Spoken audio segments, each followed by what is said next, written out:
క్రియల విశ్వాసంలో ఉంటే గనక మనము రాజ్యాలను జయించగలం, సింహాల నోళ్లను మూయగలం. మన ఎదుట ఎవరూ నిలవలేరు. ప్రతి రోగము యేసు పరిశుద్ధ నామమున దూరంగా పారిపోతుంది. చీకటి శక్తుల ప్రభావాలు మన మీదకి రావు, మన ఇంటిని తొంగి చూడవు, మన దగ్గరికి రావు. అవి భయపడుతూ ఉంటాయి. కారణం ఏంటి అంటే జీవము కలిగిన దేవుడు మన హృదయంలో నివాసం చేస్తున్నాడు. ఎందుకు అంటే క్రియ చూపిస్తున్నాం గనక ఆయన మనతో ఉండటానికి ఇష్టపడతాడు.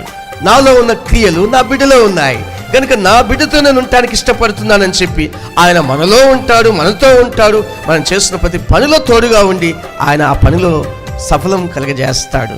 అందుకనే ప్రార్థన చేసే మనిషికి ప్రతి పని ఈజీగా ఉంటుంది. ప్రార్థన చేయని వ్యక్తికి పని చాలా హార్డ్గా ఉంటుంది. నా ప్రియ సహోదరులారా, ఎందుకు?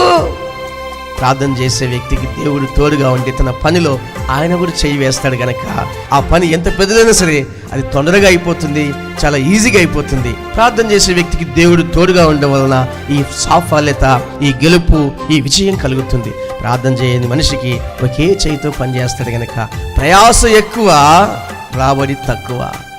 ఇలాంటి పరిస్థితులు చాలా మంది ఉంటున్నారు కనుక నా ప్రియ సహోదరులారా, క్రియలు కలిగిన విశ్వాసం ఎంతో అమూల్యమైనది.